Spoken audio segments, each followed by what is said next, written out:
School is out and final grades have been handed out to students, but are carriers making the grade when it comes to 4G? There's a lot of outrageous claims out there and a lot of confusion, but my report card for all the big carriers are going to give you some straight answers right now.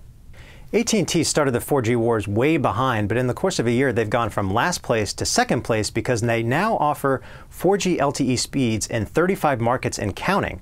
We're talking about home broadband-like performance in the palm of your hand in devices like the HTC One X, which delivers uploads in the 6 to 8 megabit range and downloads up to 12 megabits per second, and that's in a pretty crowded office, so you're getting really fast speeds on the go. AT&T is still way behind Verizon, which is in a lot more markets, but we're giving them a B+ because they made a lot of great progress and they have a good selection of devices.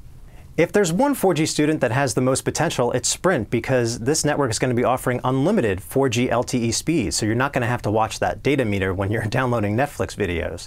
On the other hand, Sprint is selling two devices that have 4G LTE in the name, but right now they're just connecting to 3G. And that's because the network is not getting off the ground until the summer, and it's just going to be in 6 markets to start. We say that Sprint for now gets an incomplete grade, but that's a little bit boring, so we're giving it a D.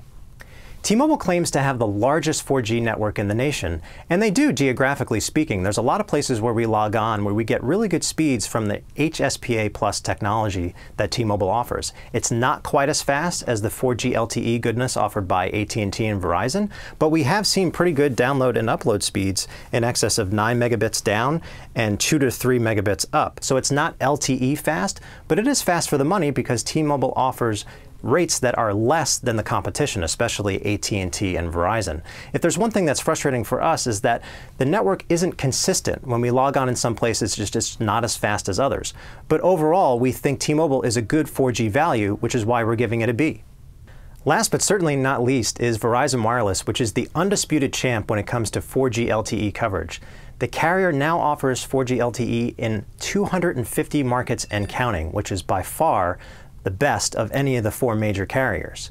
And we're seeing really good speeds from devices like the Droid Razr. On devices like this, we're seeing downloads up to 14 megabits per second and uploads up to 11 megabits per second. So it's not quite as blazing as AT&T's LTE network, but there's also a lot more people on Verizon's network because it's been around longer.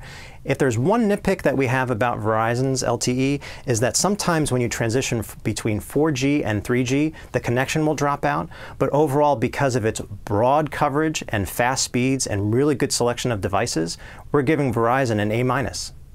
So the honor student in our 4G report card is Verizon Wireless, because you're simply being able to connect in a lot more cities and get those 4G LTE speeds.